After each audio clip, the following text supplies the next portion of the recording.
언젠가 또 어디선가 여러분들이 부딪히거든요.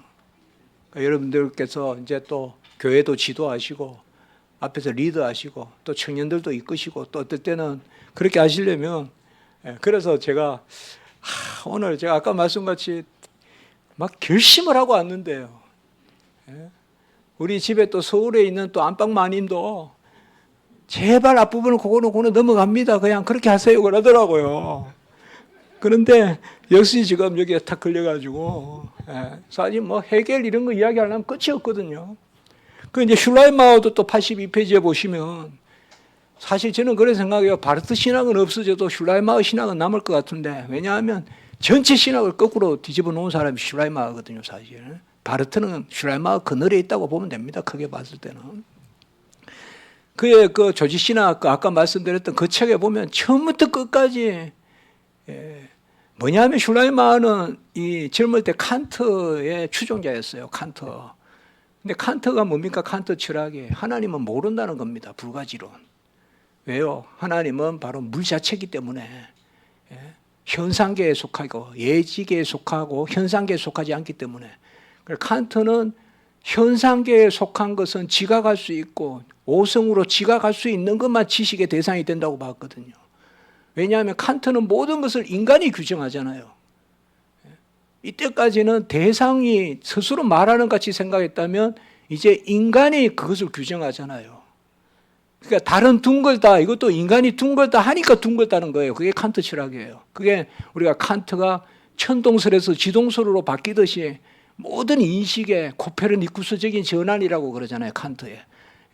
이때까지는 저기에 있는 게 저게 뭐 사각형이다 이러면 사각형이니까 사각형이다 생각했는데 칸트는 인간이 사각형으로 지각을 해서 그렇게 범주를 가지고 규정을 하니까 사각형이다 이렇게 보는 거잖아요. 그러니까 모든 게 인본주의잖아요. 사실상. 그러니까 그런 지각의 대상이 신은 될 수 없다는 거죠. 그러니까 불가지론입니다. 신은 알 수 없다는 겁니다. 이 사실 불가지론이 무섭거든요. 신을 알 수 없다. 우리는 뭐예요? 하나님 우리에게 형상을 주셔서 하나님을 알만하게 하셨잖아요. 그런데 칸트는 알 수 없다 이거예요. 신은 지식의 대상이 될 수 없다. 그러면 신앙생활 어떻게 하냐 이 말이에요.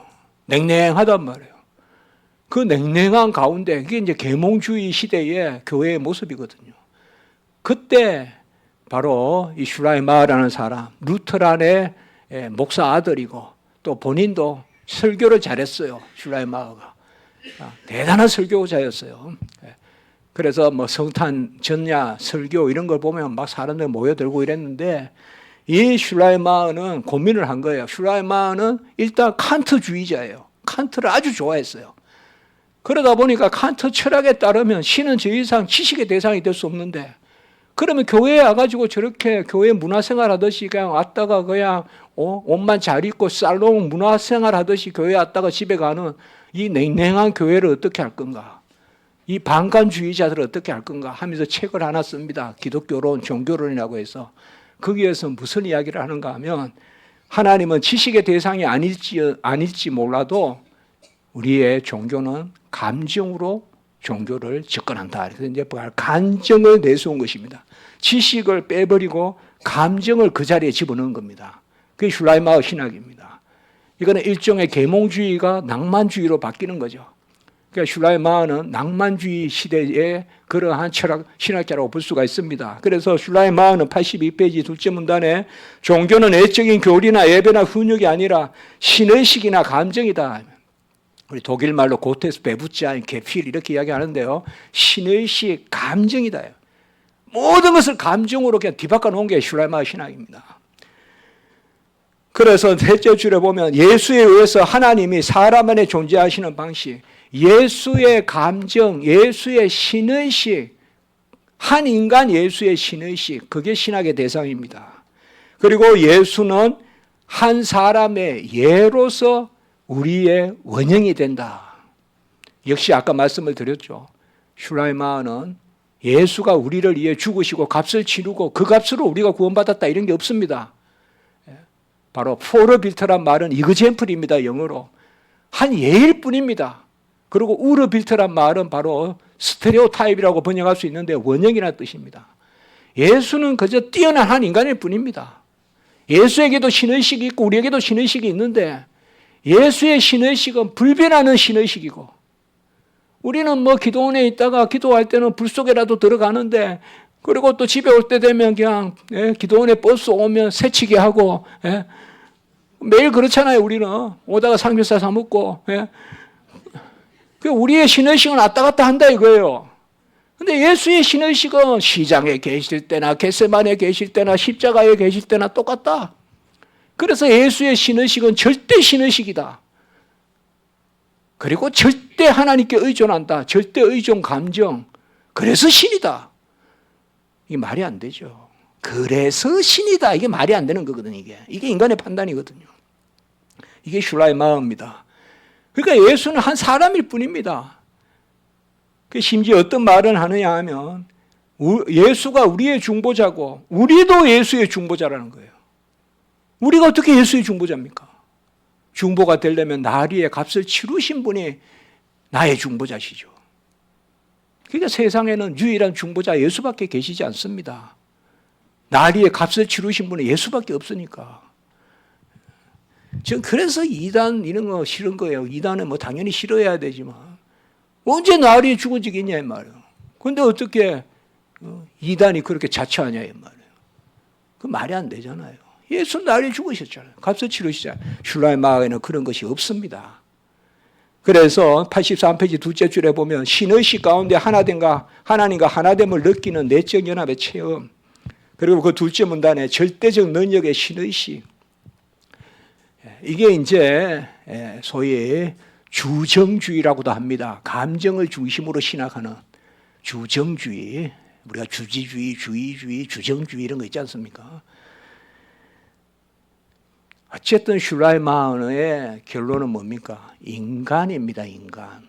인간이 점점 자기를 고양시켜서 그 감정을 절대 감정치로 끌어올리면 그게 신적인 무엇이다. 그게 예수다. 그래서 하나님의 아들이라고 불리신다. 이렇게 됩니다. 이건 성육신 개념이 없죠. 그리고 아까 말씀드렸던 대속의 개념도 없죠. 없습니다. 한 줄이라도 있으면 제가 가져와 보라 그래요. 없습니다. 자, 이렇게 비판하는 거. 그러니까 슐라이마어, 바르트 사실 두 신학자 정도만 철저하게 비판하면 모든 신학이 다 비판됩니다. 현대신학. 그래서 제가 기독교 여기 책의 끝에 슐라이마어에 대한 글 하나 올려놓고 바르트에 대한 글 하나 올려놨습니다. 한 3, 40페이지 되는, 4, 50페이지 되는. 우리가 그 부분까지는 못할 겁니다. 내일까지. 그러나 이게 크게 이렇게 알면 되니까요. 자, 그러면 이제 너무 감정 그러니까 어떻게 감정으로만 신학할 수 있냐? 그 감정을 누가 아냐? 그리고 그 감정이 옳은지 그른지 어떻게 아냐? 눈물은 다 순수합니까? 감정은 믿을 만합니까? 우리가 보면 간혹은 너무 감정적인 신학자들 있잖아요. 성도들이 있고 뭔가 눈물이 나면 은혜 받았다 그러고 그러나 그 감정은 진실합니까? 그래서 너무 주관주의 감정에만 의존해서 신학할 수 없다. 우리들의 어떠함을 이야기해야 된다라고 해서 리철이라는 사람이 등장합니다. 리철이라는 사람은 바로 공동체를 이야기합니다. 공동체의 윤리. 너무 주관주의적인 개인의 주관에 빠지지 말고 공동체의 윤리를 이야기합니다. 그래서 리철학파가 등장하는데 리철학파는 밑에서 셋째 줄 공동체의 가치 판단에 따른 윤리를 이야기합니다. 바로 소위 말하는 윤리주의가 리철학파입니다. 신학을 윤리로 다 바꿔놓는 것입니다. 그래서 구원은 뭐냐? 우리 공동체가 인정하는 윤리적 가치의 구현, 사랑이 구원이라고 했습니다. 여기서 그 유명한 사랑이 구원이라는 개념이 나옵니다. 일단은 금방 우리가 질문을 던질 수 있죠. 공동체 전체가 그렇다고 하면 그런 겁니까? 아니지 않습니까? 그것도 또 다른 주관이지 않습니까? 하나님의 말씀 계시가 진리지 공동체가 그렇다라면 진리가 되는 건 아니죠. 여기 있는 우리 전부 다가 맞다 그러면 맞습니까? 아니지 않습니까? 그래서 리철은 공동체 게마이샤프트, 공동체 신학을 이야기했고 그 공동체가 독일 공동체라고 생각했어요. 그건 헤겔의 영향이죠. 아까 이야기했죠. 헤겔에게서 가장. 그리고 이 리처는 뭐예요? 그 최고의 공동체인 독일 공동체에서 가장 복된 모습이 지상의 복이 구현되고 예수님이 오신다고 생각했어요. 그런 면에서 후천연설을 주장했어요. 후천연설. 이 땅에 완전한 기독교 공동체가 형성되고 예수님이 오신다. 이 리처학파, 이들이 그 리처 제자들이 이제 헤어링이나 그 다음에 카프탄이나 칼바르트가 카프탄한테 배우죠. 카프탄이나 이런 사람들이 바로 신리처학파예요. 그 사람들이 바로 자유주의 신학의 극단에 있었던 사람들이에요. 잘 아셔야 돼요. 자유주의 신학의 극단은 바로 윤리학자들이었어요. 윤리로 복음을 대신하려고 했던 사람들. 그게 자유주의의 극단이었어요. 성도들은 잘 속아요. 윤리와 복음 사이에 잘 속는다고요. 간혹 어떤 설교는 윤리를 이야기하고 있어요. 복음을 말하는 게 아니라. 윤리인지 복음인지 우리 한국 강단도 잘 좀 생각해 봐야 됩니다. 윤리를 전하는 건지 복음을 전하는 건지.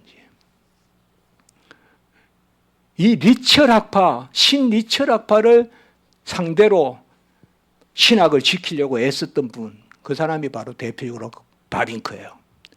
바빙크와 가장 맞부딪혔던 사람이 바로 이 리처학파, 윤리학파였어요. 그리고 미국에는 아까 말씀드린 워필드입니다. 우리는 공동체가 다 옳다고 해도 진리가 아닙니다. 이 공동체라는 거, 요새 프리세트 성경 공부 이런 거 조심해야 됩니다. 몇 사람이 모여서 합의하듯이 그래 맞아 그렇지 그렇게 하고 결론에 이르는 거 조심해야 됩니다.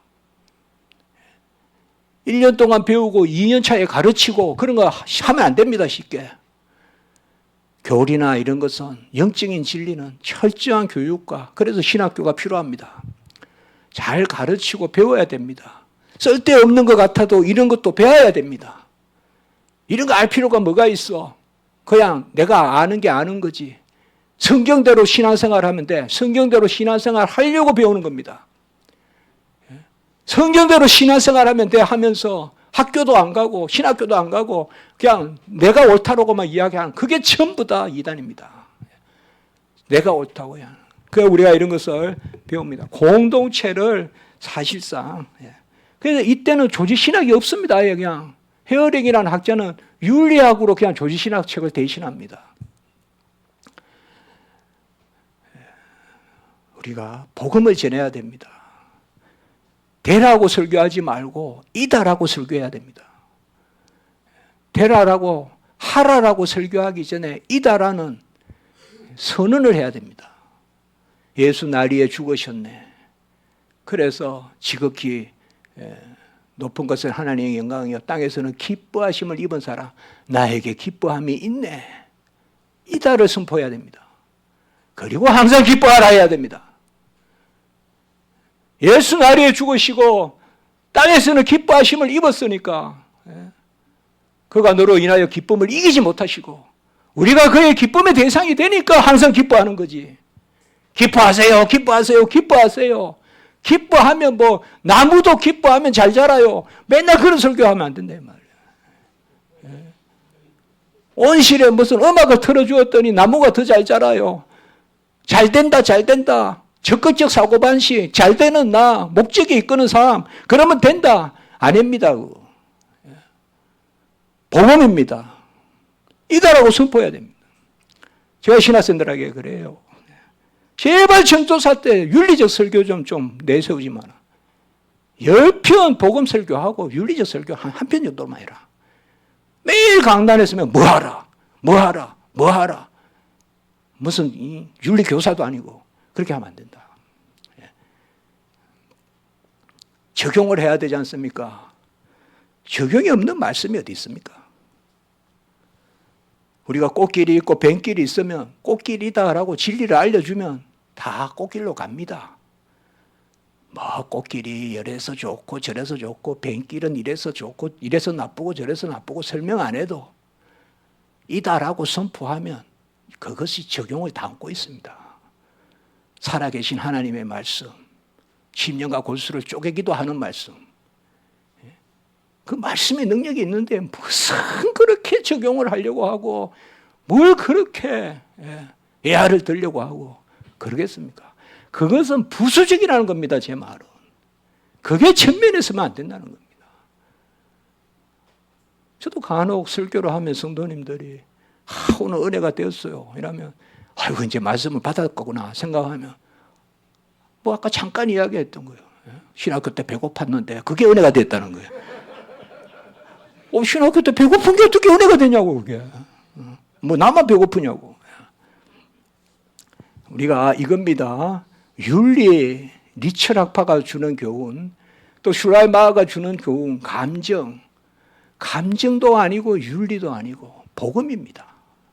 그걸 배우는 것입니다. 그 다음에 에밀 브루너는 85페이지에 이건 신정통주의자 대표적인 부르는데 그 한 줄 밑에 그리스도에 관한 교회의 선포인 캐리그마다 이렇게 하는데 이 말이 좋게 들리지만 조심해야 됩니다. 우리는 말씀을 전하는 것이지 교회의 해석을 전하는 것이 아닙니다.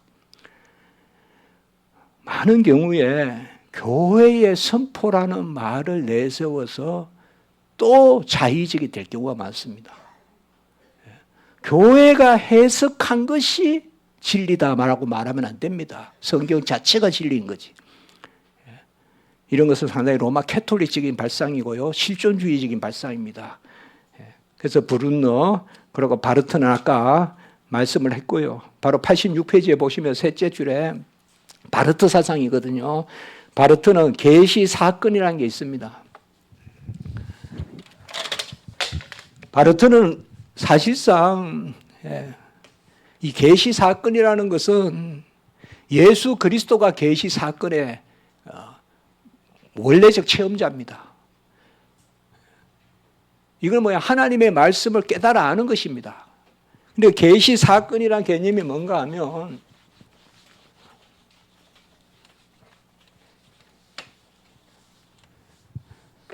이렇게 생각하면 됩니다. 성경은 계시의 객관적 준비고, 그냥 쉽게 설명하겠습니다. 믿음은 계시의 주관적 준비입니다. 성경이 계시이다가 아닙니다. 계시의 준비입니다. 바르트에 의하면. 그러니까 성경 자체가 계시이다가 아니라는 이 말씀이에요. 성경은 계시가 되는 자료입니다. 자료. 그러면 그 성경을 앞에 펼치고 믿음으로 성경을 읽을 때 나에게 쿵 부딪히는 어떤 의미, 그게 계시라는 것입니다. 그걸 계시 사건이라고 하고 그것을 실존적 부딪힘입니다. 우리가 보면 뭐 꽃은 다 꽃이 아니고 저 꽃이 나에게 무슨 의미가 있느냐, 그 의미가 꽃이다. 뭐 시에서도 그렇게 이야기한다면 그런 식의 이야기입니다. 그래서 칼 바르트는 성경은 계시의 객관적 준비고 성경은 계시이다가 아닙니다. 믿음은 계시의 주관적 준비인데 이 믿음은 누구에게나 다 있는 믿음입니다. 보편적 믿음입니다. 우리는 뭐예요? 구원받은 택함받은 백성에게만 하나님의 믿음을 선물로 주시잖아요. 그러나 바르트에는 누구에게나 믿음이 다 주어져 있습니다. 그래서 만인 구원론입니다. 예전론은 없습니다. 바르트 신학은. 그러니까 누구에게나 믿음이라는 그런 소양이 있고 이 믿음으로 성경이 나에게 부딪혀서 의미가 될 때 그때 성경이 계시가 된다입니다. 여기 becoming입니다. 여기도 아까 이야기했죠. 이다가 아니라 되답니다. 그러니까 성경이 확 펼쳐집니다. 절대 의미가 없습니다. 나에게 의미가 있는 그 무슨 의미가 성경의 계시입니다. 이게 바로 포스트 모더니즘이죠. 해체하는 거죠. 진리가 하나이다라는 것이 아니라 진리가 각각에게 다양하게 포스트 모더니티, 포스트 모더니즘, 신현대주의 사상이죠. 바로 후현대주의 사상이죠. 그러니까 칼 바르트가 이 부분입니다. 우리는 성경이 계시이다입니다. 계시는 하나님의 지식이고요. 그러나 칼 바르트에게는 성경이 계시가 된답니다. 이 계시 사건의 주체가 인간입니다. 그러면 인간이 얼마나 뛰어나길래 우리 인간에 부딪히는 것이 의미가 됩니까? 이렇게 이야기하니까 유럽이 난리가 났습니다. 야, 바르트 멋있어. 휴머니스트 바르트. 인간의 격을 높여준 신학자. 그런데 그 공허함을 어떻게 할 겁니까? 우리가 어찌 내 안에 부딪히는 그 의미를 붙들고 신앙생활을 하겠습니까? 나에게 주시는 말씀을 받아들이는 거죠. 아멘. 너무 정서적으로 느낌, 감정, 상한 치유의 감정, 상한 감정의 치유 이런 것들이 너무 1990년대부터 많이 일어났어요. 신학계에. 그러다 보니까 조금씩 진리 자체가 뒷걸음질 쳤어요. 그런 게 저 두란노 이런 책들을 통하여서 온누리 교회 이런 데를 통하여서 많이 퍼져나갔어요. 그게 좋은 줄 알고 그게 고급스러운 줄 알고 했지만 사실상 교리 자체 이런 것들이 자꾸 무마돼요. 그래 기독교는 오히려 힘을 잃어가요. 제가 신학교 다닐 때 그런 말씀이 있어요. 이제는 삶이다 이랬어요. 우리가 학교 다닐 때. 제가 1993년에 다녔습니다. 이제는 삶이다. 이때까지는 믿어서 구원에 이르고 생명을 얻는 것만 이야기했지만 이제는 삶을 좀 이야기하자는 건데 맞습니다. 그런데 이제는 삶이다 하면서 삶을 이야기하다 보니까 구원의 근본 진리가 약화됐습니다. 그러다 보니까 삶조차 오히려 못 따라갑니다. 이제는 삶이다 그래서 지금 기독교인의 삶이 누가 보기에도 20년, 30년 전보다 더 거룩해졌습니까? 이제는 삶이다라고 이야기하고 이제는 삶은 논하자. 너무 예수천당 불신지옥만 이야기하지 말자라고 해서 지금 삶이 나아졌습니까? 사실상 근본 진리에 서 있어야 됩니다. 그래야 삶은 따라서 변하거든요. 이게 윤리학파가 이겁니다, 이게. 그래서 독일 공동체에 대한 절대적인 신념, 해결주의. 그래서 이제 윤리로 신학을 대체하려는 이 인본주의. 그래서 윤리라는 이름을 사랑이라는 이름으로 모든 데 사랑을 이야기합니다. 사랑을 이야기하니까 다 좋아하죠. 사랑이 나쁘지 않죠. 그러나 내가 사랑해서 구원에 이르는 건 아니잖아요, 여러분들. 사랑은 믿음의 열매인 거지. 사랑해서 믿어서 구원에 이르는 건 아니잖아요. 우리가 하나님을 사랑해서 구원에 이릅니까? 믿어서 구원에 이르죠. 그가 먼저 나를 사랑하신 것이죠. 그런데 이 사랑, 이 윤리, 이 인간의 교만함, 그래서 이 지상에서 기독교의 안전한 복지가 이루어지고 복리가 이루어지고 완전한 형태가 있을 때 예수님이 오실 거라는 그 후천년적인 사고를 했어요. 그때 이제 아니다 하면서 치고 나온 게 전천년설이에요. 그러니까 우리가 그걸 잘 아셔야 돼요. 이때부터 소위 천년왕국설이 강하게 시작하는 거예요. 리처 학파에 거부하면서. 아니야, 전천년설이야, 무천년설이야 이렇게 이제 나온 거거든요. 제가 전에 총회에서 발표한 적이 있습니다. 그래서 사실상 이 윤리주의는 무섭습니다, 여러분들. 실제로 독일에 이러한 교만한 공동체 윤리를 이용해서 나타난 게 바로 나치입니다. 히틀러입니다. 독일 교회를 이용했죠. 독일 공동체로. 그러니까 우리가 이런 것을 볼 수가 있습니다. 자, 그리고 그걸 이야기했고 아까 바르트는 사실상 우리 크게 보면 바르트도 슐라의 마하고 다르지 않습니다. 나로부터 나가는 겁니다. 나로부터. 그래서 86페이지의 셋째 줄에 계시 사건은 존재와 인식의 영역에서 동시에 일어나고 존재와 인식의 순서가 다르지 않다 이 말은 아는 만큼 있다 이거예요. 깨닫는 만큼 있고 실존주의입니다. 기준이 없습니다. 기준이 없어요. 허무주의고요. 누가 생각해도 저걸 추구해야 되는데 노인과 바다에서 나오듯이 허무주의입니다. 기준이 없습니다. 자, 그 밑에 셋째 줄 변정법적 초월이다. 이거 이제 제가 가장 이야기하는 건데요. 칼 바르트는 변정법적 초월이다. 그래서 세 줄 밑에 하나님의 존재는 종말론적으로 되어가고 있다. God's being is in becoming. 하나님의 존재는 되어가고 있다. 이게 바로 유명한 바르트 신학자 융엘이 바르트 신학을 이야기한 한 줄의 평입니다. 하나님의 존재는 되어가고 있다. 한마디로 아까 이야기했던 헤겔의 가정신학. 어떻게 되어갑니까? 내 안에서 실존적으로 부딪히면서 되어가는 거죠. 열강을 했다니까요, 서구가. 기독교 신학이 이제 고급스러워졌다. 인간의 품위를 지켜준다. 보수 신학자들은 지금 뭐냐? 맨날 아멘이나 하고 맨날 받아들이기만 하고. 그게 아니죠. 오늘날 독일이나 영국이나 이런 데서 다시 돌아가자는 운동이 있습니다. 언제로 돌아가냐? 17세기로 돌아가자, 16세기로 돌아가자는 말이 나옵니다, 요새. 인간이 고상해서 인간의 생각만큼 하나님이 어떡하고 인간이 고상해질수록 하나님도 고상해지고 하는 해결적 사고, 슈라이마적 사고, 바르트적 사고, 라너적 사고, 이런 것이 전부 교회를 무너뜨리고 있다 이 말이에요. 우리가 하나님의 은혜로 살고 하나님이 우리에게 주시는 계시를 받아서 믿음으로 수납해서 살고요.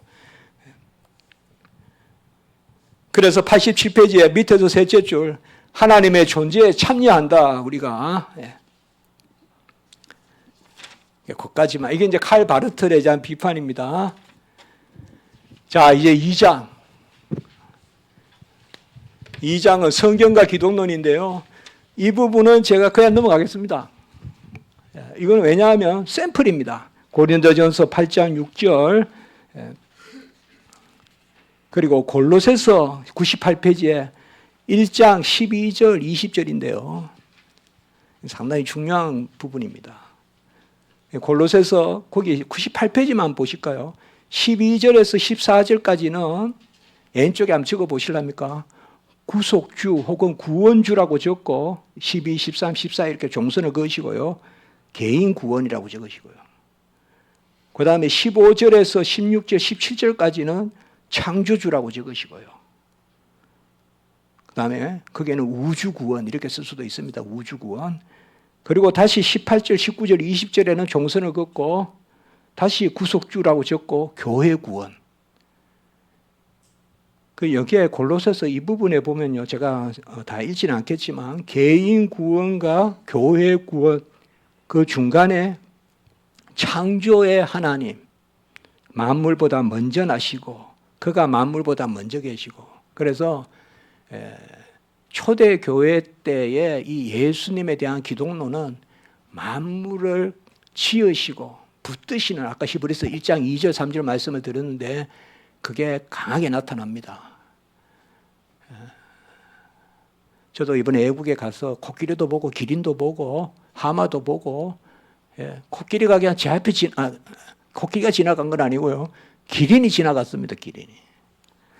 멋있더라고요. 코끼리가 이제 밤에 저녁 먹으려고 하는데 코끼리 못 보고 오겠구나 했는데 누가 코끼리 나타났습니다 해가지고 그 워터풀이라고 물목으로 내려오는데 한 마리가 있더라고요. 또 저쪽에 한 마리 있고 두 군데. 야, 코끼리 봤다고 너무 멋있는 거예요. 그래서 이제 근처에 가서 볼 수도 있습니다. 그런데 그거 보고 있는데 저쪽에서 코끼리 가족이 쿵쿵거리면서 오는 거예요. 아, 그래서 참 코끼리 한 50마리 이상 봤습니다.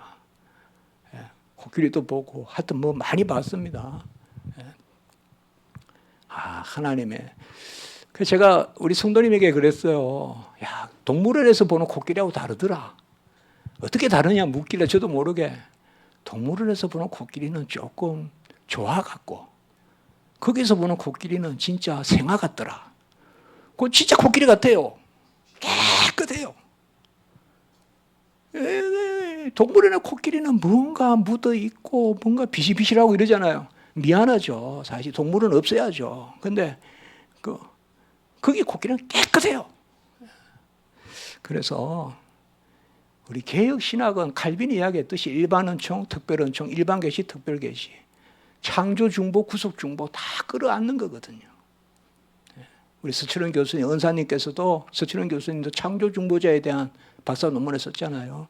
그게 바로 이 골로새서 부분입니다. 제가 그런 부분을 좀 강조하려고 이건 봤고요. 그리고 빌립보서 101페이지에 보시면 그리스도의 노래, 그리스도의 찬송시 이것도 읽어보시는 거로 그렇게 하겠습니다. 이 모로페란 말이 너무 중요한데요. 6절에 그는 근본 하나님의 본체시나 그리고 7절에 종의 형체를 가지사 이 모로페라는 단어는 실제로도 그렇고 계시로도 그렇다라는 말입니다. 그래서 참 하나님이시고 참 사람이라는 중요한 구절입니다. 근데 이 부분도 여러분들이 좀 읽어보시고요. 제가 자세히 설명을 했거든요. 상당히 중요한 겁니다. 초대교회 찬송시입니다. 이게 초대교회 성도들이 다 외우고 노래했던 것입니다. 이거. 우리 교회에서는 이걸 같이 항상 읽습니다. 그래서 저는 새깁시다.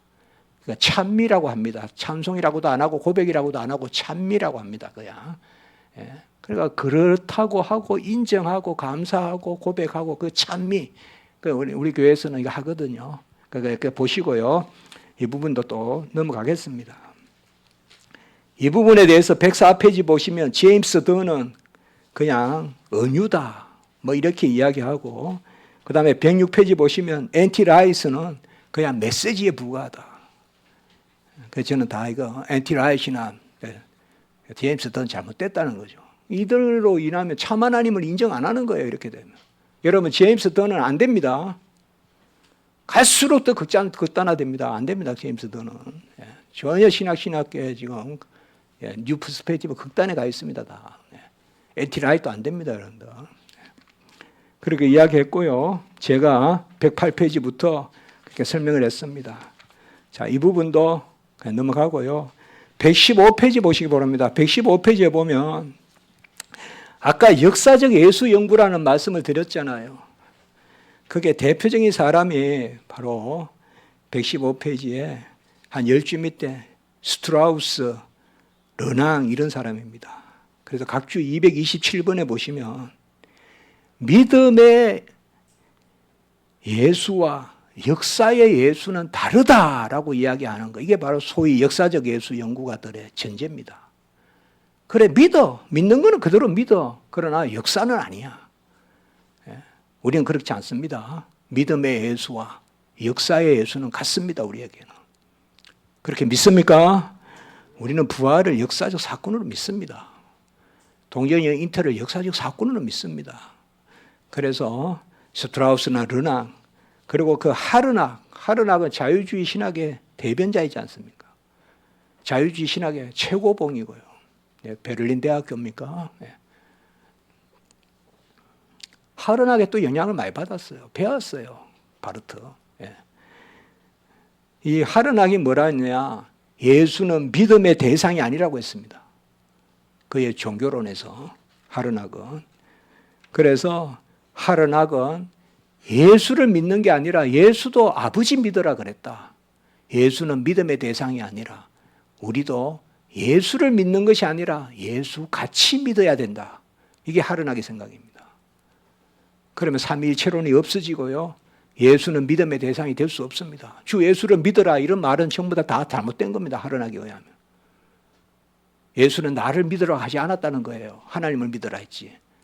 그러니까 이런 말이 안 되는 이야기입니다. 이런 것들이 계속 있었습니다. 자, 116페이지에 셋째 문단에 루돌프 불트만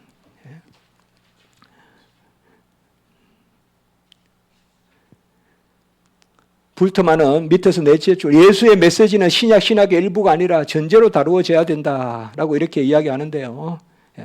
그럼 거기까지만 이야기하겠습니다. 성경에 기록된 것은 전부 신화가 들어와 있다는 겁니다.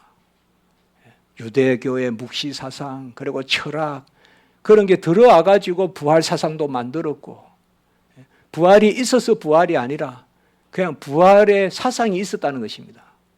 그래서 우리가 성경을 읽을 때는 그거는 빼버리고 읽어야 된다는 것입니다. 그래서 신화를 제거하고 읽어라. 비신화합니다. 그게. 불트만에.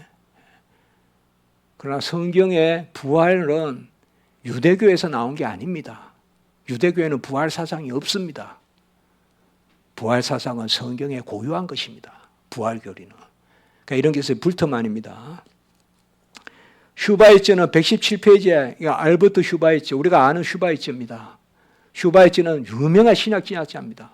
신약신학의 아버지라고도 불립니다. 종말론을 신약신학에 끌어들인 첫 번째 사람이 슈바이처입니다. 종말론을 성경에 끌어들인. 그래서 초대교회의 많은 기록들이 임박한 종말론 때문에 기록됐다는 것입니다. 그러니까 역시 그것을 제하여 버리고 성경을 읽어야 된다는 겁니다. 그러니까 초대교회의 많은 부분이 예수님이 곧 오신다는 잘못된 생각 때문에 기록됐다는 것입니다. 그 슈바이처의 생각입니다.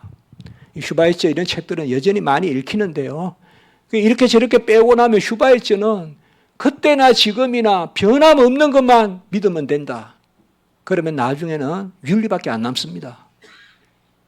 예수님의 복음은 믿을 게 없습니다. 그렇게 되면. 이게 슈바이처입니다.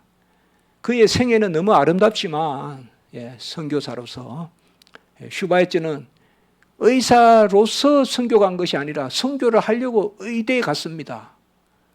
또 음악가입니다. 오르겐 제작자고. 아주 유럽의 2대 오르간을 잘 제작했던 사람입니다. 제가 옛날에 전기 읽어본 적이 있습니다. 슈바이처에. 대학교 다닐 때. 그 오르간 제작도를 봤다니까요. 제가 책 안에. 오르간을 잘 제작도 하고 만들었습니다. 음악을 잘했죠. 그리고 신학자입니다. 그가 또 선교 간 거죠. 그 람반의 정신입니까? 있지 않습니까? 그 생애는 우리가 너무나 본받아야 됩니다. 그러나 신학은 결코 아닙니다. 슈바이처 신학은 결코 아닙니다. 자, 그 다음에 켈러, 마지막 켈러 부분. 켈러는 역사상 예수와 역사적 예수를 구별해야 된다. 가르침의 캐리그마와 시간 그 자체의 히스토리를 구별해야 된다. 우리가 요새 그런 말 많이 이야기하잖아요. 카이로스와 크로노스로 구별해야 된다. 그것은 어느 정도는 맞는 이야기지만 켈러가 말하는 것은 역시 성경의 가르침도 각색된 것이 많다. 그래서 118페이지 한번 보십시오. 118페이지에 하나, 둘, 셋, 넷째 줄.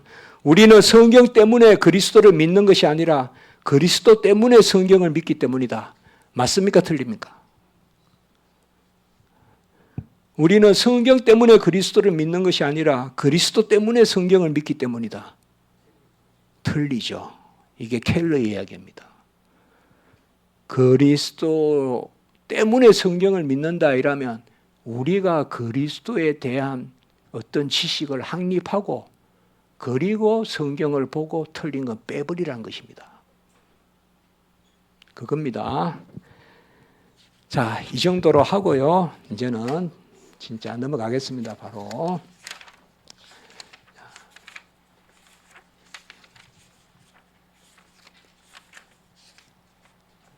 그리고 제3장 보겠습니다. 제3장 152페이지에. 여기 뭐 신경적 기독론인데요. 이거는 뭔가 하면 초대교회 신경들, 가장 대표적인 사도신경이죠. 그 다음에 니케아 신경, 콘스탄티노플 신경, 우리가 6차 신경까지는 봤거든요. 내용적으로. 이제 그 부분에 대한 이야기인데 여기도 여러분들께서 보시기로 하고요. 제가 이 부분 사실 많이 연구했습니다. 이 신경에 대한 부분. 바로 4장으로 넘어가겠습니다. 우리는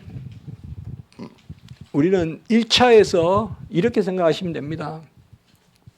우리 서방에는 사도신경이 있고 서방에는 사도신경은 자연 발생적으로 생겼습니다. 우리가 매번 고백하지 않습니까? 그 사도신경에도 전기본이 있고 후기본이 있고요.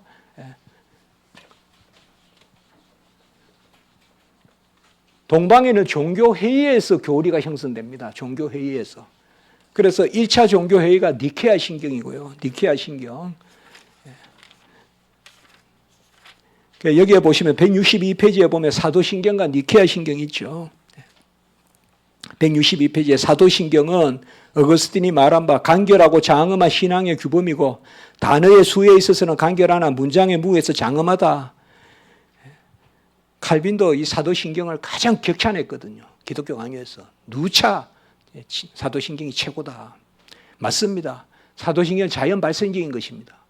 신학자가 만든 것도 아니고 종교회의에서 만든 것도 아니고 자연 발생적으로 만들어진 것입니다. 초대교회의 신앙인들의 그러한 결실입니다. 제가 여러분 사도신경 그 해석한 거 총에서 나온 책이 있습니다.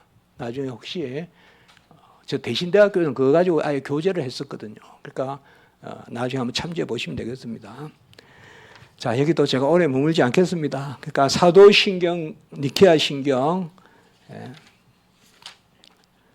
그리고 173페이지에 에베소 공회, 에베소 사도신경이 1차, 니케아 신경은 우리가 1차 회의 니케아, 2차 회의가 콘스탄티노플 신경이거든요. 콘스탄티노플. 1차는 니케아 신경은 325, 콘스탄티노플 381인데 보통 우리가 니케아 콘스탄티노플 신경 같이 이야기합니다. 왜냐하면 이 두 회의에서 삼위일체가 확립되거든요. 그리고 제3차 회의가 에베소 회의고 에베소는 431년이고요. 그 다음에 4차 회의가 칼케돈 회의입니다. 칼케돈 회의는 451년입니다. 그러니까 이때는 삼위일체론이 확정되고요. 이때는 기독론이 확정됩니다. 그리고 5차, 6차, 자, 이런 데 보십시오.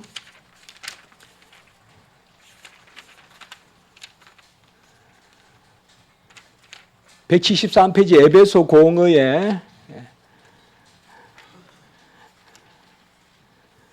제가 한국 갈빈기억신학 연구소가 있는데요. 그곳에서 이 기독론을 가지고 내년쯤 한 3학기 강의 한번 해볼까 하는 마음이 있습니다. 한 3시간씩 12차례 해서 3학기.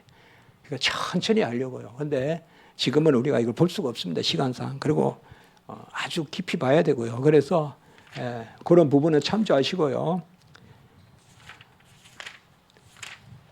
그 다음에 190페이지 칼케톤 공회. 사실 칼케톤 회의가 가장 중요합니다. 기독론 회의에서는. 사실 완결됩니다. 중요한 교리가 다 완결됩니다. 451년에요. 451년. 그래서 칼케톤 공회고요. 그 부분도 여러분들 194에 보면 칼케톤 신경 이런 것은 특별히 앞으로 신경에 대한 번역을 할 기회가 있거든. 인용을 할 기회가 있거든. 제 기독론 책을 가지고 인용하십시오. 제가 원어에서 다 번역한 거니까요. 어디 막 이렇게 책에 있는 그냥 니케아 신경 인용하고 이렇게 하시지 말고 제 기독론, 10,000원이나 하는 기독론 책을 가지고 인용하시면 되겠습니다. 하나님이 10,000원이라는 그 거금을 들여서 책을 사게 하신 이유가 있습니다. 오늘 마음에 찔림이 있어야 됩니다. 마음에 찔리면 다른 게 아니라 책을 한 10번 읽어야 됩니다, 여러분들. 그래서 칼케톤 신경이 있고요. 자, 그래서 이제 이 칼케톤 신경을 설명 안 하겠지만 이제 오늘 내일 이야기하다 보면 칼케톤 신경의 내용 다 이야기합니다. 200페이지에 보시면 제2차 콘스탄티노플 회의, 여기 553년 제2차 콘스탄티노플 553년 553이라고 적으십시오. 제2차 콘스탄티노플 신경. 그 다음에 209페이지에 보면 제3차 콘스탄티노플 신경 680년 제3차. 제1차는 381년에 있었죠. 사실 요 네 가지는 다 기독론입니다. 기독론. 그런데 사실 451년에 확정되고 나서도 여전히 반대하는 그런 분파 이단들이 많았어요. 그래서 재차 확인한 게 요 세 해입니다. 이때까지는 우리가 요 내용은 받아들입니다. 초대교회 6차 회의까지는 내용상 받아들입니다. 우리가. 그러나 7차 회의는 727년입니까? 757년입니까?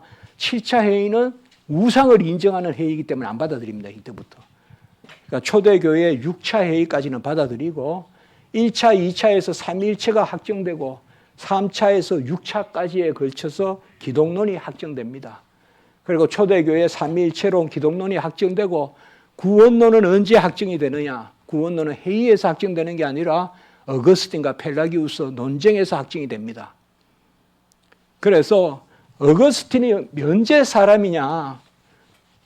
그 정도는 우리가 좀 기억하면 좋겠죠. 다른 거는 뭐라도 어거스틴이 언제쯤 살았는가? 어거스틴은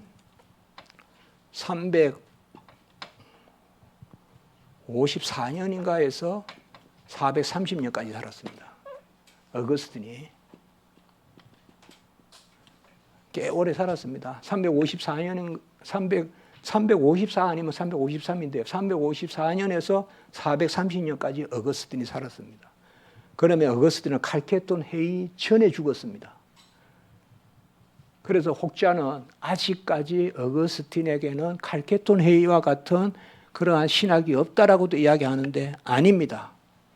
어거스틴에 벌써 다 나옵니다.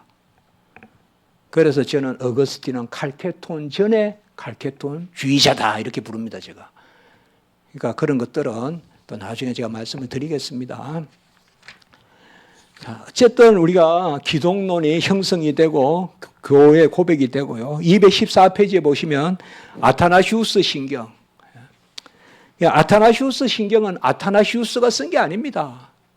아타나시우스는 4세기, 3세기에서 4세기 사람이거든요. 그런데 아타나시우스 신경은 9세기 것입니다. 이거. 빨리 봐도 9세기입니다. 그럼 아타나시우스 신경은 왜 이 이름이 붙었을까? 어거스틴 주의자들의 신경입니다. 그것만 아시면 됩니다. 어거스틴 주의자들. 어거스틴을 좋아하는 사람들이 어거스틴 신학을 정리한 것이 아타나시우스 신경입니다. 9세기에. 그러면 왜 어거스틴 신경이라고 그러지 아타나시우스라고 했을까요? 어거스틴이 아타나시우스 신학에 서 있다 이걸 강조하려고 아타나시우스 신경이라고. 잘 생각하셔야 됩니다. 그러니까 아타나시우스 신경은 아타나시우스가 쓴 것이 아니라 어거스틴 주의자들이 어거스틴 신학을 정리한 것이다. 멋있습니다. 아주 중요한 겁니다. 그러나 우리는 공식적으로 받지 않습니다. 루터날은 받습니다. 공식적으로. 그러나 우리는 공식적으로 아타나시우스 신경을 받는다 이렇게는 하지 않습니다. 우리는. 그러나 내용적으로는 받습니다. 우리도. 그래서 그렇게만 아시면 되겠습니다. 아타나시우스 신경. 그 다음에 221페이지부터 루터파 신경인데 여기에 이제 제가 진짜 현미경 쪽으로 파고 들어가 비판을 했네요.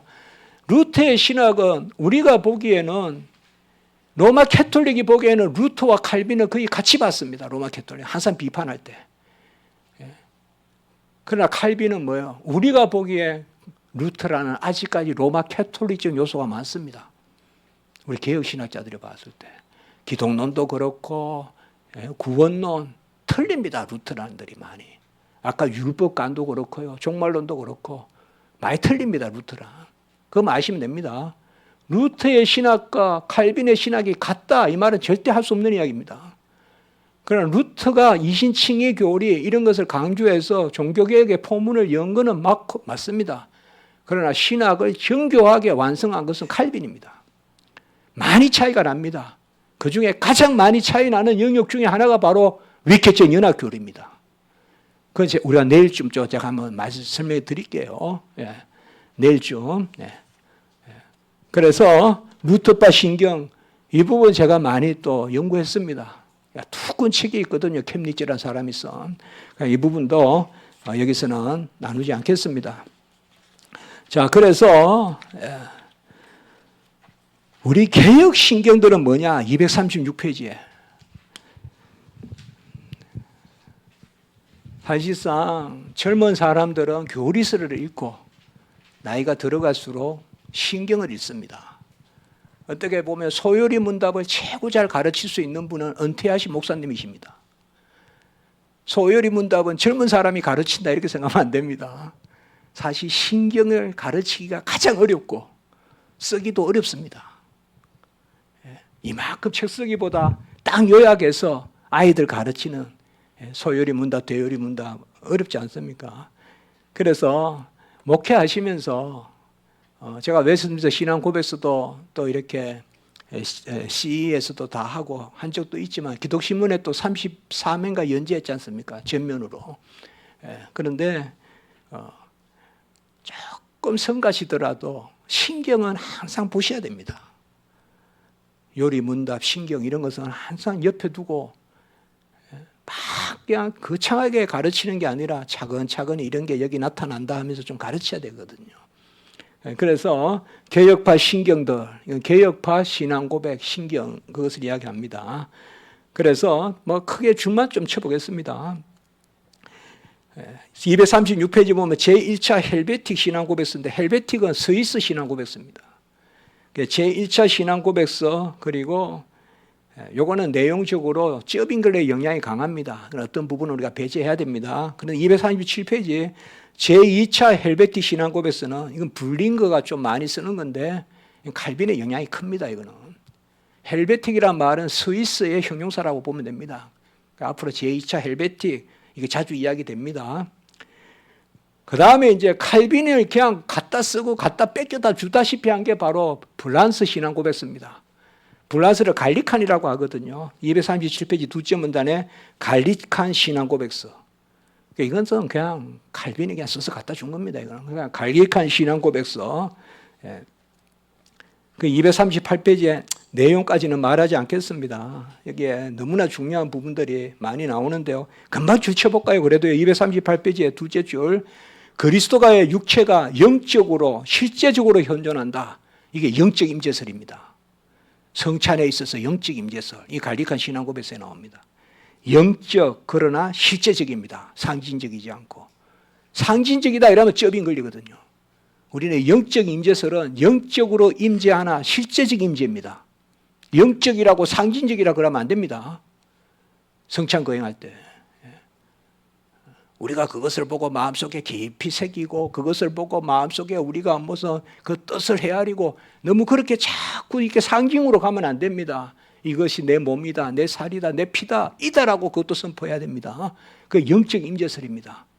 영적으로 임하였으나 실제적으로 임하였다. 그걸 가장 정확하게 말하고 있고요. 갈리칸 신경에서. 그리고 그 밑에 문단 6째 줄 밑에 영혼과 육체 둘 모두를 구원하시기 위하여 둘 모두를 취하였다. 이것도 유명한 이야기입니다. 이게 대속의 원리입니다. 우리를 영육간에 구원하기 위하여 영육간에 오셨다. 이렇게 표현할 수 있겠습니까? 영혼과 육체의 사람이 되신 것은 우리의 영혼과 육체 같이 합니다. 전인. 그걸 전인이라 합니다. 우리 전인을 구원하시려고 오셨다 이 말입니다. 우리 전인을 구원하시려고 영혼과 육체의 사람으로 오셨다. 우리가 이제 신학교에서 배웠지만 인간의 구조라 하거든요. 인간의 구조는 영혼과 육체로 이루어졌다. 그래서 예수님도 영혼과 육체의 인성을 취하셨다. 이런 것이 잘 나타나 있습니다.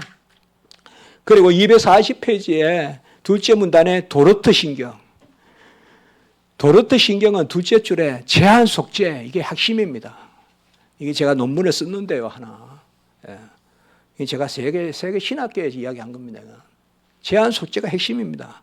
제한 속죄의 핵심은 뭐냐? 그 밑에 인용한 거 붉게 된데 넷째 줄 밑에 이 죽음이 무한한 가치와 고귀함을 지나는 것은 그리스도의 죽음은 한 사람의 죽음이 아니라 사람이자 하나님이신 예수 그리스도의 죽음입니다. 그러므로 그리스도의 죽음은 실제적 죽음입니다. 그런데 무한한 가치가 있습니다. 왜 그럴까요? 그것에 자신을 바치신 인격은 참 사람일 뿐만 아니라 한 줄 밑에 하나님의 독생자셨기 때문이다. 위켜적 연합교리입니다. 참 하나님이시자 참 사람이신 예수 그리스도께서 인성에 따라서 죽으셨기 때문에 그의 죽음은 단지 한 사람의 죽음이 아니라 무한한 가치의 죽음입니다. 그래서 여기에서 유명한 결론이 나옵니다. 예수 그리스도의 값은 실제다. 이 말이에요. 값은 실제다. 이게 바로 가장 중요합니다. 이게 바로 도르트 신경입니다. 그리고 그 밑에 스코틀랜드 신앙고백서. 스코틀랜드 신앙고백서는 1차, 2차가 있지 않습니까? 우리가 사실 조금 아쉬운 것은 저도 총회에도 말씀을 드리곤 했는데 스코틀랜드 신학을 좀 연구해야 됩니다. 우리가 그 장로교 신학을. 존 녹스의 신학을. 근데 그쪽엔 거의 우리가 연구가 많이 안 돼 있거든요. 그래서 사실상 여러분 녹스가 쓴 신학책이 있다고 생각하십니까?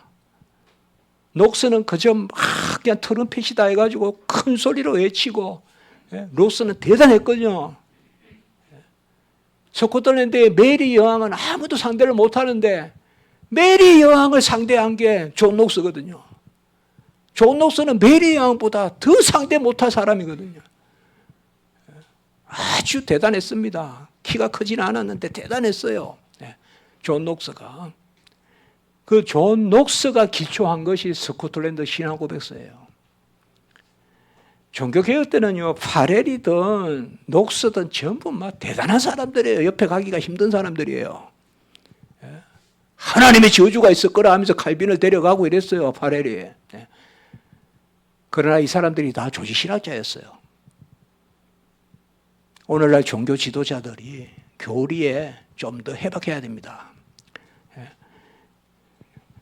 교리는 신학 교수들이 하면 되지 우리는 몰라요. 그게 A가 아닙니다. 개혁 지도자들은 알아야 됩니다. 리폼더 패스트는 알아야 됩니다.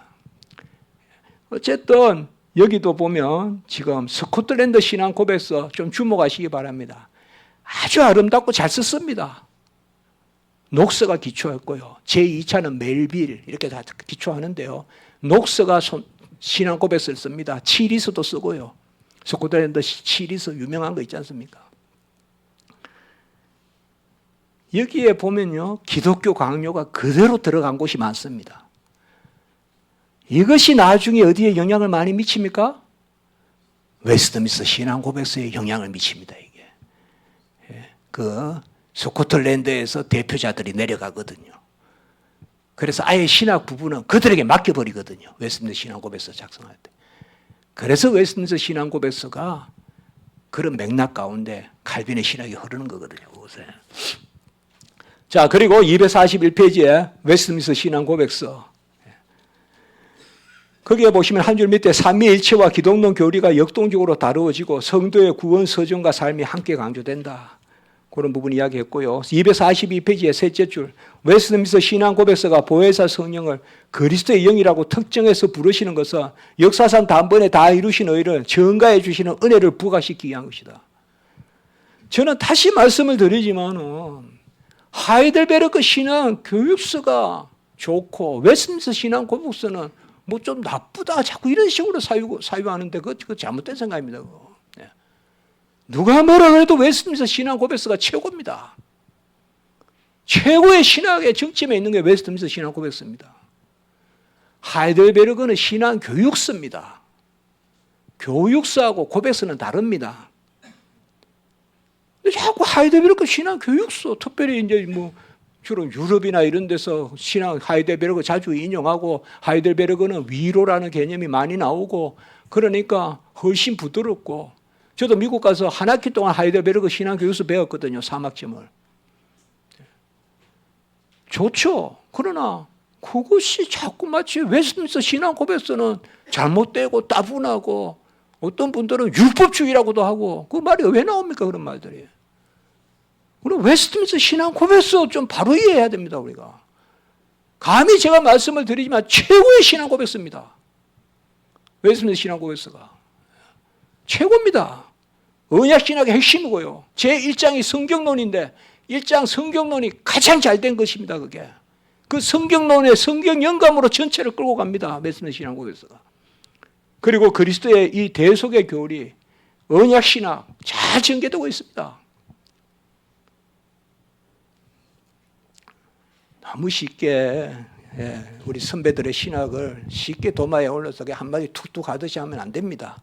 그래서 언약 신학 크게 보고 특별히 242페이지에 둘째 문단의 여섯째 줄 신구약의 경륜은 다양하나 실천은 하나다. 아까 말씀을 드렸죠. 첫 시간에 이야기할 때 기독교 강요 2권 7장에서 11장까지 기독론 안에서 칼빈은 신구약과 복음과 율법을 다룬다. 그때 유명한 이야기가 바로 신구약의 실천은 하나이나 경륜은 다양하다는 거거든요. 칼빈의. 이거는 뭐 아주 칼빈의 대표적인 이야기거든요. 그게 그대로 웨스트민스터 신앙 고백서에 들어가 있습니다. 그리고 아까 그리스도의 영이란 말 했죠. 242페이지의 셋째 줄에. 그리고 그 밑에 문단 금방 말씀드렸지만 신구약의 경륜은 다양하나 실체는 동일하고. 그리고 그 밑에 인용한 것은 지금 보지 말고 내일 한번 이 부분 다시 보게니까요. 그 풀게 된 데는 일단 위켓적 연합이라고만 써놓으십시오. 위켓적 연합 교리. 사실 우리가 이런 교리를 읽어내야 됩니다. 이게 심오함이 있거든요. 우리 웨스트민스터 신앙 고백서에. 좀 더 우리 총회가 또 우리 좀 더 이런 부분에 연구를 많이 하면 좋겠다는 생각을 저는 종에서 항상 말씀드리고요. 자, 이제 2부입니다. 조금만 더 하겠습니다, 여러분들. 제가 아까 밤까지 한다고 하니까 그때부터는 얼굴이 전부 다 푹 힘이 좋아가지고 오늘 큰일 났다. 이제 빨리 전화 안 오냐? 전화가 와야 가는데, 뭐 콩이 또 더 다시 비가 안 오냐? 비가 와야 집에 가는데. 네. 자, 제4장 언약과 그리스도 빨리 하겠습니다. 빨리. 오늘 저녁에 기도하겠습니다. 제가 하나님 뭐를 스킵하면 되겠습니까? 갔다가 한 중간에 한 300페이지 빼먹고 넘어가면 되거든요. 자, 구원 협약으로서 구속 언약이라고 했습니다. 248페이지에 제가 구원 협약이다라고 하면 됩니다. 근데 왜 구속 언약이라고 했느냐 하면 우리 보통 신학자들이 구속 언약이라고 부릅니다. 혹은 구원 언약이라고. 칼빈도 박용현 박사님도 칼빈은 직접 이 용어는 안 쓰는데요. 박용현 박사님, 찰스 아치, 워필드 또 루이스 볼코 다 이 말 씁니다. 구속 언약이란 말 쓰거든요. 이것은 바로 249페이지에 둘째 줄 구속자로서 그리스도, 구속반직으로서 대속, 구속 백성으로서 바로 택함 받은 성도, 이걸 우리가 선택과 유기의 이중 애정론이라고 하죠. 이걸 창세전에 정의했다는 것입니다. 이 세 가지 주제가 예수님의 인격, 구속자, 예수님의 사역, 대속, 그리고 제한 속죄론, 이게 뭐예요? 바로 구원받은 백성에게 그리스도의 의가 작용한다. 그리스도의 의는 택함 받은 백성들을 위한 것이다. 이게 제한 속죄론이지 않습니까? 이것을 창세전에 정했다는 것입니다. 250페이지에 둘째 문단 셋째 줄 개혁신학자들은 구속 언약이라는 말을 쓰지만 또 다른 언약이 아니라 협약입니다. 왜 그럴까요? 252페이지에 둘째 줄에 언약은 아까 제가 언약을 어떻게 정의했죠? 영원한 구원 협약의 역사적 성취 경륜이 언약이다 이렇게 정의했잖아요. 언약은 역사적으로 체결되는 것입니다. 역사적으로. 그런데 창세전의 삼위일체 하나님의 구원 협약은 역사적으로 일어나는 게 아니라 창세전에 있는 거잖아요. 언약은 하나님과 사람 사이에 맺는 것입니다. 그래서 사람이 순종하면 하나님은 영생을 주시는 것입니다. 영생은 하나님의 자녀됨이라고 했죠. 이게 언약입니다. 그런데 영원한 구원 협약은 성부, 성자, 성령 삼위일체 간의 약속입니다. 그래서 우리가 엄밀하게 언약이라고 부르면 안 됩니다. 그래서 거기 첫째 보시면 언약은 하나님과 사람을 당사자로 하는 반면 구속 언약은 그렇지 않죠. 구속 언약은 성부, 성자, 성령 삼위 간의 협약이니까요. 그래서 세 줄 밑에 언약의 상호성이 없다. 이게 전문 용어인데요. 언약의 상호성은 별다른 이야기가 아니라 언약은 하나님과 사람 사이에 체결한 것이다 이 말입니다. 언약은 사람과 맺었습니다. 천사는 맺지 않았습니다. 한 천사가 타락해서 모든 천사가 타락했다 이런 건 없습니다. 왜? 언약의 대표성이 없기 때문에. 그러나 아담이 타락해서 모든 사람이 타락하고 죽었다. 그건 됩니다. 왜요? 아담을 언약의 머리로 삼았기 때문에. 하나님이 우리 인생을, 인류를 언약의 당사자로 삼았다는 게 그 자체가 은혜입니다. 박용현 박사님 조이신학에 나오는 이야기입니다. 그러니까 하나님이 우리를 언약의 당사자로 삼았다는 게 은혜입니다. 사실은. 어떻게 하나님이 피조물과 약속을 합니까?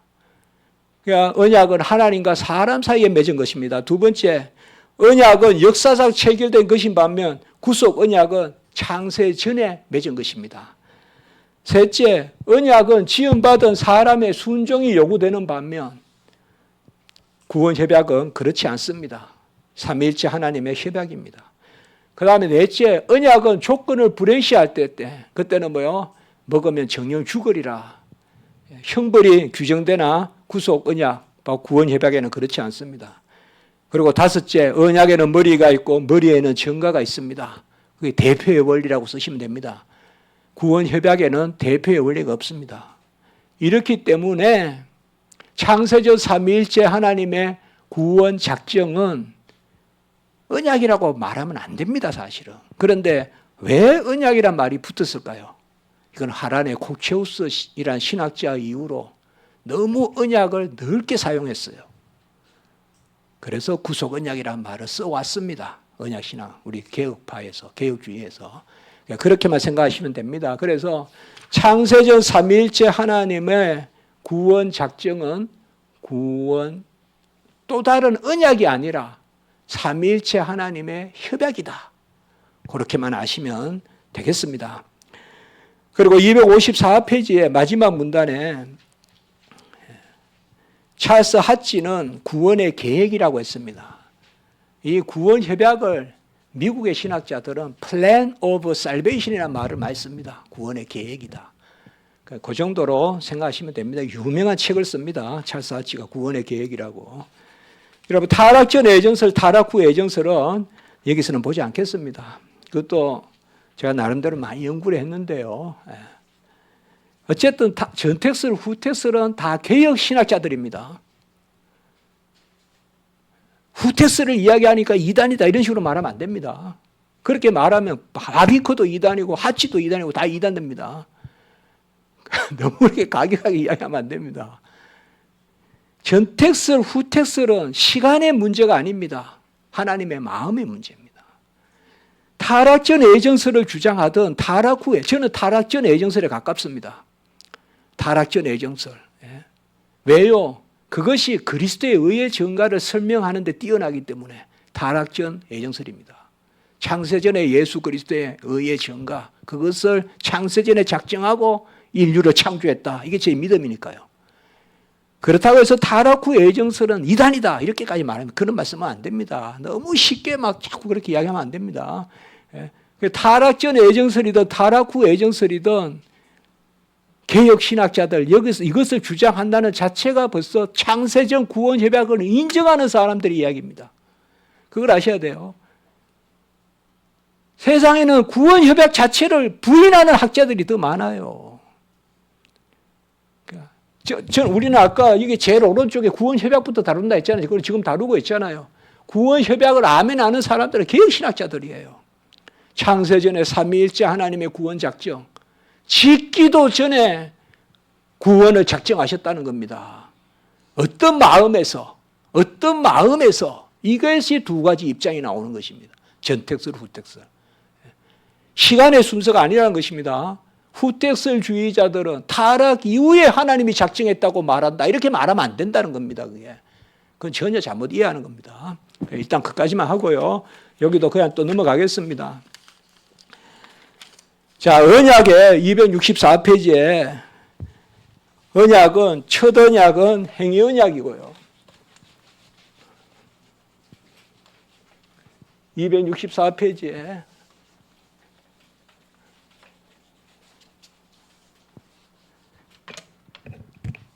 하나님이 사람 아담과 언약을 맺었습니다. 언약은 사람과 맺습니다. 언약을 대표로 삼아서 아담의 순종, 이 순종은 바로 따먹지 말라는 것입니다.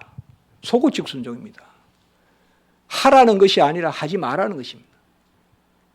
하라는 것을 안 하면 게으름이지만 하지 말라는 것을 하면 적극적 불순종입니다. 하지 말라는 걸 했습니다. 따먹지 말라는 것을 했어요. 불순종했어요. 죄의 본질은 불순종이에요. 순종했으면 영생을 주시고자 하는 것, 이게 언약입니다. 영생은 하나님의 자녀됨입니다. 자녀됨. 영생은 죽지 않는 게 아니라 자녀되는 것입니다. 그런데 아담이 타락해서 아담이 불순종으로 모든 인류가 다 죄 가운데 속하게 되었습니다. 왜? 언약의 대표성의 원리에 따라. 아담이 머리이기 때문에 머리가 죄를 지었으니까 그의 죄가 모든 인류에게 미칩니다. 그래서 증가된 죄를 우리가 원죄라고 합니다. 원죄는 증가된 죄입니다. 그래서 행위 언약입니다. 첫 언약. 왜 행위 언약이라고 할까요? 순종을 요구하셨기 때문에, 행위를 요구하셨기 때문에. 그리고 아담은 이때는 타락증이니까 행위할 수 있잖아요. 자유의지로 이때는.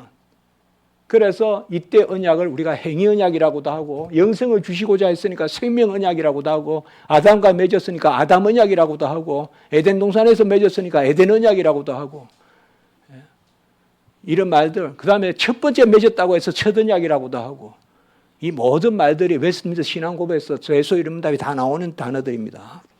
그러니까 여기는 그 정도로만 또 이야기하겠습니다. 그리고 바로 쭉 넘어가겠습니다. 언약은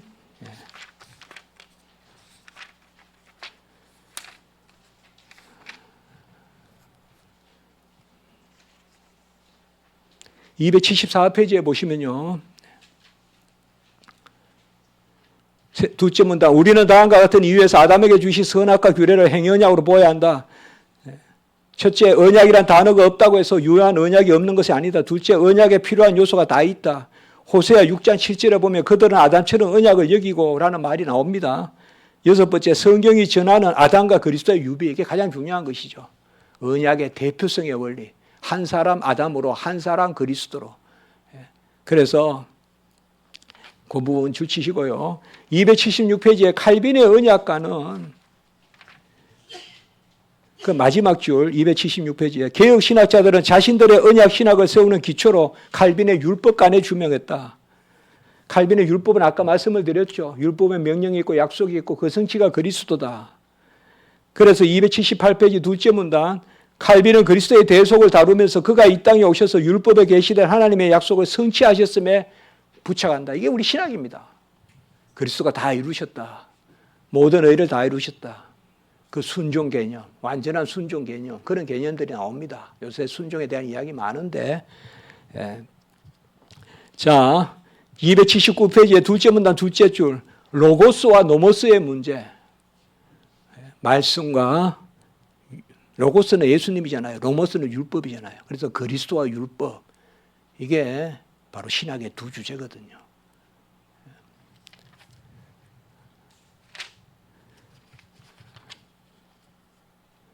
281페이지에 둘째 문단 셋째 줄, 동일한 중보자의 은혜를 강조하고요.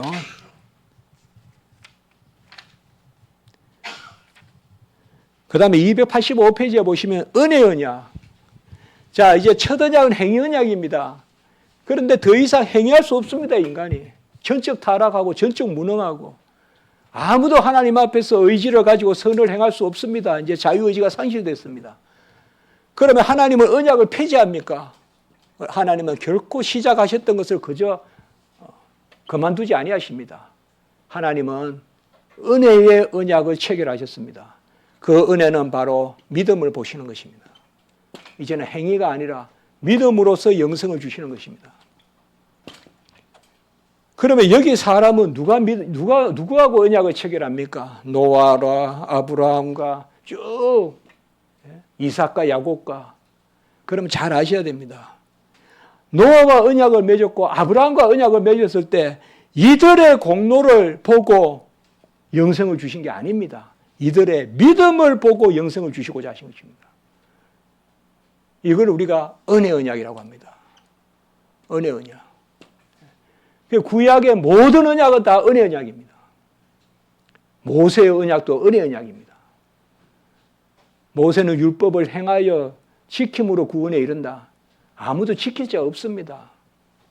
아까 말씀을 드렸잖아요. 율법을 받아서 내려오는데 금기고기로 녹여가지고 금송아지 만들고 있잖아요. 지킬 만하니까 율법 주신 거 아니잖아요. 그래서 은혜 언약입니다. 아무도 지킬 수 없습니다. 그러면 이 믿음은 무엇을 믿는 것입니까? 그 실체는 뭡니까? 아무도 순종한 게 없어요. 공로가 없어요. 의가 없어요. 하나님의 약속은 얼마든지 그리스도 안에서 예가되니 이 믿음은 오실 예수를 바라보는 믿음입니다. 이게 은혜 언약입니다. 구약의 모든 언약은 첫 번째 언약 빼고는 전부 다 은혜 언약입니다. 첫 번째 언약은 행위 언약입니다. 타락 전에 행위할 수 있는 가운데서 맺었습니다. 그 행위는 안 하는 행위, 소극적 행위입니다. 안 하면 됩니다. 그런데 불순종했습니다. 그래서 첫 번째 언약은 행위 언약이고 그 다음 언약은 전부 다 은혜 언약입니다. 그러면 이 은혜 언약이 어떻게 성취가 되느냐? 그러니까 은혜 언약은 뭡니까? 285페이지에 그 제목에 보세요. 실제적 그러나 실체를 바라보는 예표적 언약이다. 예표적 언약이다. 오실 예수 그리스도를 바라보는 언약입니다. 믿는데 누굴 믿느냐? 오실 예수를 믿습니다. 286페이지 둘째 문단 볼까요? 286페이지 웨스트민스터 신앙 고백서와 소열이 문답 그 둘째 줄 은혜 언약이라고 불리는 두 번째 언약을 수립하시고 믿음을 요구하시면서 예수 그리스도에 말미암은 생명과 구원 정확하게 이야기하고 있죠. 은혜 언약이라고 불리는 두 번째 언약 그 밑에 문단 첫째 줄 얼마를 선택하셔서 제한 속죄죠. 그래서 밑에서 둘째 줄 언약에는 머리가 있고 머리에는 전가가 있고 그럼 그 언약의 약속은 영생이고 이런 말씀 드렸습니다. 자 여기도 좀 빨리 넘어가겠습니다. 할 건 많지만요. 아브라함의 언약, 이삭의 언약, 야곱의 언약 다 그냥 넘어가겠습니다. 빨리. 그리고 새 언약 295페이지 오늘 언약까지 하고 마치겠어요. 새 언약은 뭐냐 그러면 새 언약은 이제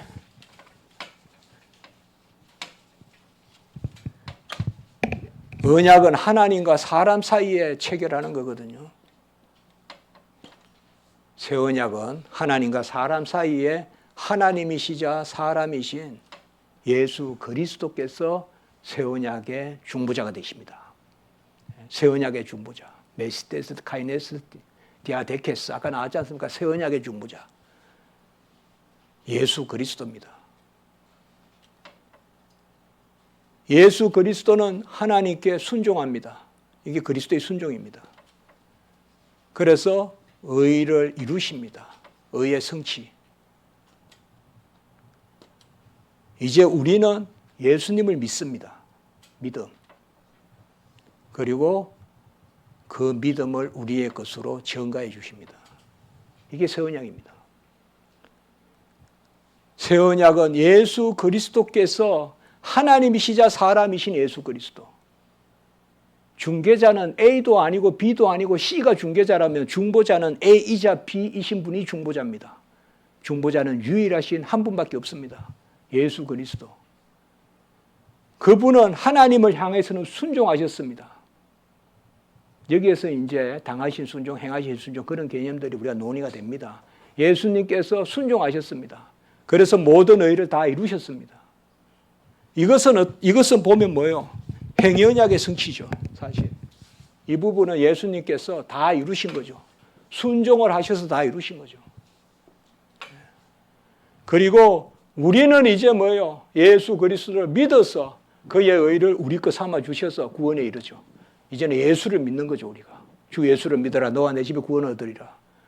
이거는 뭐예요? 은혜 언약이죠. 은혜 언약의 성취죠. 그래서 새 언약은 행위 언약과 은혜 언약의 성취죠. 모든 언약의 성취죠. 밑에만 보면 그저 받았죠. 값없이 받았죠. 그러나 위를 보면 그저 준 게 아니죠. 그냥 길가에 돌 주워서 준 게 아니죠. 자기 자신을 들이셔서 그 값으로 우리를 구원하신 것이죠. 그래서 값없는 은혜를 전하면 안 되죠. 값없이 구원받았습니다. 은혜 언약. 예수께서 자신을 드리기까지 죽기까지 순종하심으로 우리에게 값을 지불했기 때문에 구원을 받았습니다. 이 두 가지를 항상 같이 생각해야 됩니다. 값없이 받았다고 아무것도 아닌 것을 받은 게 아니라 이 말씀이에요. 값없이 받았으나 값을 헤아릴 수 없는 고귀한 것을 받았죠. 이게 이제 바로 새 언약입니다. 이게 바로 새 언약입니다. 새 언약. 그래서 저는 언약을 이렇게 전개합니다. 첫 언약은 행위 언약, 그 다음에 은혜 언약, 그 다음에 새 언약. 그래서 구약 시대 때 은혜 언약, 모든 언약은 믿음이 조건인데 이 믿음은 공로가 없고 이 믿음은 예수 그리스도를 바라보는 믿음이다. 이게 히브리서 11장이다 이 말이에요. 모든 구약의 믿음의 선진들이 예수 그리스도를 바라보고 믿었다. 믿음은 바라는 것들의 실상이다. 그게 히브리서 11장 1절이다 이 말이에요. 그래서 새 언약은 행위 언약과 은혜 언약의 성취다. 아멘. 이게 전체 언약에 대한 저의 이해입니다. 이게 개혁신학의 이해입니다. 이에 대해서 이견이 좀 있을 수 있는데 제가 봤을 때는 그런 이견은 저는 조금 더 깊이 숙고해야 된다고 봅니다. 그래서 새 언약의 통일성 295페이지 이제 진짜 3분하고 마칠게요. 삼위 하나님의 영원한 구원 협약에 기초하여 역사상 체결된 다양한 은혜 언약은 주님이 피로 세운 새 언약에 의해 성취가 되었습니다. 밑에서 둘째 줄 멜기세덱의 반차에 따른 대제사장으로 자신을 제물로 삼아 제사를 드림으로 더 좋은 언약의 보증이 되셨습니다. 그래서 그 밑에 296페이지 사도행전 2장 34절 인용했고요. 부어주셨느니라. 그 밑에 문단 예레미야가 선지자가 예언한 새 언약은 하타 브리트 새 언약은 첫 언약과 모든 은혜 언약의 성취로 예수님께서 성찬을 제정하시면서 선포하셨죠. 이 잔은 새 언약의 피다 하셨죠. 그리고 그 밑에 모든 은혜 언약은 새 언약을 대표하고 그리고 밑에도 둘째 줄 그리스도의 피 흘림으로 모든 언약을 성취한 언약이다. 그리고 297페이지 첫째 줄에 새 언약의 약속은 보혜사 성령의 임재로 부여되었고 그리스도의 의를 증가받아 하나가 되는 연합의 은혜의 열매입니다. 의의 증가는 그리스도 자신을 주시는 것입니다. 여기에서 제가 이제 개혁신학사 뚫레틴을 또 길게 이야기합니다. 이 부분도 넘어가겠습니다. 제가 넘어가는 것은 사실 그냥 넘어가는 게 아니고 다음에 읽어보시면 됩니다. 읽어보시면. 그래서 이 부분도 넘어가고요. 바로 313페이지에 요새 언약 시리즈라고 하는 책을 쭉 쓴 분이 있어요. 사실 마이클 홀턴입니다. 저 동부 웨스트민스터 서부 웨스트민스터 그 신학자인데 홀턴의 그런 작품은 제가 존중하지만 거기 한 10줄 밑에 보시면 홀턴은 칼빈의 신학을 수시로 인용했음에도 불구하고 그리스도의 연합을 단지 개인 구원 가정으로만 강조하고 그의 언약의 실체가 되신과 신구약의 하나됨, 한마디로 의의 정과 교리가 거의 나타나지 않아요. 이거는 개혁신학의 정통적 언약 이해라고 보기 어려워요. 그래서 우리가 언약을 말할 때는 항상 그리스도께서 다 이루신 그의 의, 성취, 정가 이런 개념을 이야기해야 됩니다. 그리고 그 밑에 바울 신학의 세 가지점을 주장하는 사람들도 이런 것을 이야기하지 않습니다. 자, 315페이지에 결론적 고찰. 첫째, 구속 언약, 이는 구원 협약이고요. 둘째, 첫 언약, 행위 언약. 그 다음에 쭉 내려서 셋째, 은혜 언약. 이거 보시라는 겁니다. 그 다음에 316페이지에 넷째, 새 언약. 새 언약을 한번 봅시다. 316페이지 넷째 새 언약의 세 줄 밑에 창세전의 구속 언약. 이게 구원 협약이라고 했죠. 에덴 동산의 첫 언약. 타락한 인류의 대표와 맺은 다양한 은혜 언약에 대한 성취와 완성이 바로 새 언약이다. 그래서 317페이지에 제가 결론적으로 정리를 했습니다. 첫째, 에덴 동산에서 아담과 맺은 행위 언약은 그 자체로 폐지되었지만 규범은 불변하다. 더 이상 행위 언약으로 구원에 이를 자 없습니다. 그러나 모든 것을 순종해야 구원에 이른다. 이 규범은 영원합니다. 하나님은 변개치 아니하시니까요. 이제는 안 지켜도 되는 게 아닙니다. 누가 대신 지켜야 됩니다. 그런 의미에서 행위 언약 자체는 폐지되었지만 그 효력은 폐지되었지만 행위 언약의 규범은 영원하다. 이게 우리 개혁신학 입장입니다. 둘째, 행위 언약이 창세전의 구원 작정에 따른 것으로 받아들여집니다. 행위 언약이 없이는 새 언약의 성취가 없기 때문에 그렇습니다. 행위 언약의 개념을 부인하게 되면 새 언약에 대한 설명이 어렵습니다. 그리고 창세전 구원 협약도 말하기 어렵고 전택설도 말하기 어렵습니다. 전택설도. 그래서 저는 제 신학은 그와 다 연관이 되어 있습니다. 그 다음에 셋째, 은혜 언약은 예표적 성격을 지니지만 실제적 언약이다. 구약의 언약은 실제로 맺었습니다. 그러나 오실 예수를 바라보고 믿은 언약입니다. 그래서 새 언약이 없으면 아브라함의 언약, 이삭의 언약, 야곱의 언약 전부 다 무효입니다. 아무 의미가 없습니다. 그런데 하나님은 미래에서 과거를 보시지 않습니까? 이미 하나님은 오실 예수를 바라보고 아브라함과 언약을 체결한 거죠. 그래서 예수님의 은혜가 구약 시대까지 미치지 않습니까? 그런 면에서 우리가 은혜 언약의 예표적 성격이지만 실제적 언약이다. 우리가 혹시 주일학교 아이들이나 우리 성도님들에게 아브라함이 잘 믿어서 그의 공로로 이삭이 복받았다 이렇게 이야기하면 안 된다는 겁니다. 사실 아브라함도 예수의 은혜로, 이삭도 예수의 은혜로 그들이 오실 그리스도를 바라보고 믿어서, 이게 히브리서에 쭉 나오는 믿음의 조상의 이름들입니다.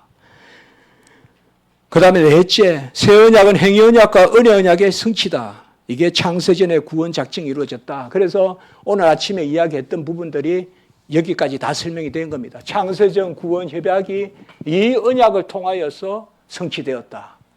그리스도에 의해서. 그러면 그리스도는 누구시냐?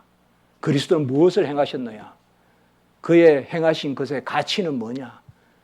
이게 본론인데 본론은 내일 하겠습니다. 오늘은 종일 서론했습니다. 종일 서론했지만 다 큰 거를 이야기했죠. 이 이치, 여기에 대한 아멘. 그래서 이제 이분이 누구신가? 이분이 무엇을 하셨는가? 이분이 하신 것은 어떤 의미가 있는가? 그리스도의 인격과 사역과 속죄론. 이것을 내일은 훨씬 오늘보다 재미있게 하겠습니다. 내일은 친구를 꼭 양팔에 끼우고 오십시오. 책은 주시는지 안 주시는지 모르겠지만 끼우고 오십시오. 오늘 여러분들 참 이렇게 저는 너무 감사하고 고맙고요. 저는 한 사람이라도 있으면 이 전하는 게 제 사명이라고 생각하거든요. 그래서 고맙고 내일 또 뵙도록 하겠습니다. 오늘 장시간 고맙습니다.